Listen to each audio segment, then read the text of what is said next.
علیکم ورحمۃ اللہ وبرکاتہ۔ واقعہ پیش خدمت ہے۔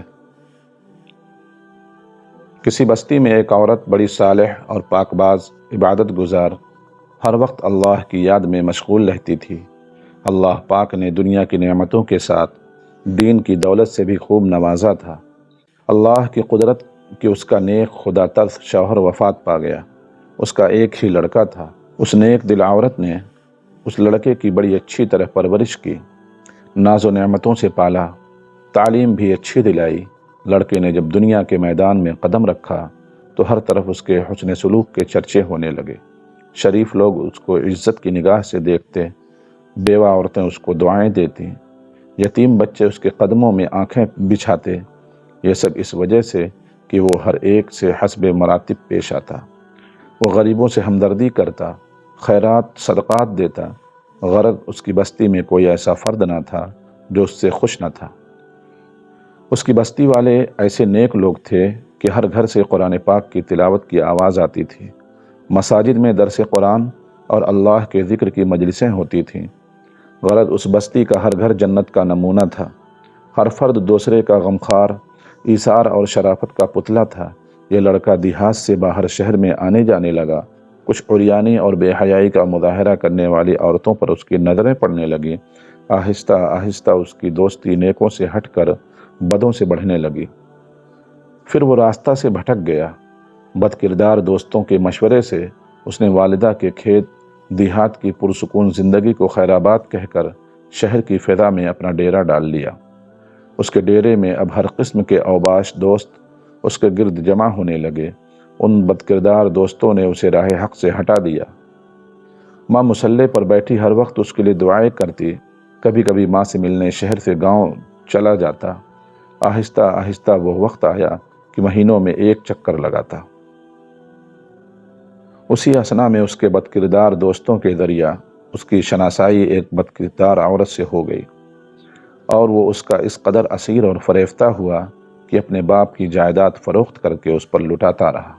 آخر وہ وقت آیا کہ وہ عورت جس نے اپنے نیک دل شوہر کی زندگی میں کبھی کوئی دکھ نہیں دیکھا تھا، اب دوسروں کے گھر مزدوری کرنے لگی۔ بیٹا جب کبھی گاؤں آتا تو ماں مزدوری کے پیسوں سے بیٹے کو گھی لے کر دیتی، کوئی چیز بناتی اور دعاؤں کے ساتھ رخصت کرتی۔ کافی عرصہ گزر گیا، لڑکا ماں کو ملنے نہ آیا۔ ماں بیٹے کی جدائی میں اپنے ہوش و حواس کھو بیٹھی۔ جب بھی کوئی غیر اس کے دروازے کو کھٹکھٹاتا، وہ دوڑ کر دروازہ پر جاتی، بے ساختہ کہتی، میرے بیٹے تم آ گئے؟ بیٹے تم نے اتنی دیر کیوں لگائی؟ جب معلوم ہوتا کہ گلی کے کسی بچے نے دروازہ کھٹکھٹایا تھا تو دل پر ہاتھ رکھ کر پھر مصلی پر آ بیٹھتی اور رونا شروع کر دیتی۔ روتے روتے اس نیک دل کی بینائی بھی جواب دے گئی، اور پھر جب اس لڑکے کے پاس کچھ نہ رہا تو اس عورت نے اپنے یاروں سے مشورہ کیا کہ اب اس سے جان چھڑائی جائے۔ مشورہ یہ طے ہوا کہ اس سے یہ فرمائش کی جائے کہ میری محبت جب ہی آپ سے رہے گی کہ اپنی ماں کا دل نکال کر لاؤ۔ اس طرح وہ فرمائش پوری نہیں کرے گا تو خود ہی جان چھوٹ جائے گی۔ اس بد کردار عورت نے یہی فرمائش کی۔ وہ انسان جو ایک وقت میں فرشتہ تھا، آج خواہش نفس کی خاطر شیطان سے بھی بدتر ہو گیا، اور اس فرمائش کو بھی پورا کرنے پر تیار ہو گیا۔ خنجر لیا، گاؤں کی طرف چل دیا۔ عرصے دراز کے بعد جب یہ بدنصیب دروازے پر پہنچا، آواز دی۔ ماں فرحت و خوشی سے دروازے کی طرف بڑھی، منہ سر چوما اور سینہ سے لگایا۔ اس بدبخت نے خنجر نکالا، ماں کے سینے پر مارا، ماں کا دل نکال کر چل دیا۔ آسمان پر اندھیرا چھا گیا، اللہ کا عرش ہل گیا، فرشتوں نے دہائی دی، ظلم کی انتہا ہو گئی۔ بدکاروں کا یار بد کردار جب فاحشہ عورت کے مکان پر پہنچا، ماں کا دل اس کے سامنے کیا۔ اس عورت نے کہا، تو اپنی ماں پر ایسا ظلم کر سکتا ہے تو معلوم نہیں میرے ساتھ کیا سلوک کرے گا، اس لیے یہاں سے نکل جا۔ آنکھوں پر اندھیرا چھا گیا، گرا اور مر گیا۔ ماں کا دل ہاتھ سے چھوٹا، دل اس فاحشہ عورت کے کمرے میں پڑی ہوئی چھری پر پڑا۔ ماں کا دل پھٹا، درد سے دل سے نکلی یہ صدا، بیٹا کہیں چوٹ تو نہیں لگی؟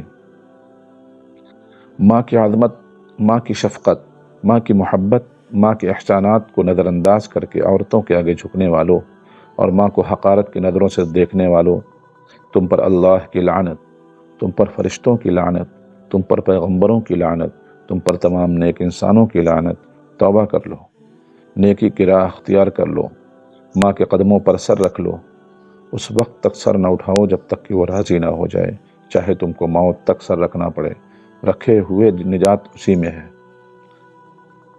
یاد رکھیے، اللہ تعالیٰ ماں باپ کے نافرمان اور بے ادب کی کسی بھی نیکی و انصاف کو قبول نہ فرمائے گا، لیکن اگر وہ توبہ کرے، اللہ سے اور اپنی ماں کے ساتھ اچھا سلوک کرے، ہر وقت اس کو راضی اور خوش رکھنے کی جستجو میں رہے، پھر اللہ تعالیٰ معاف کر دے گا، کیونکہ اللہ پاک کی رضا ماں کی رضا میں ہے، اور اللہ پاک کی ناراضگی ماں کی ناراضگی میں ہے۔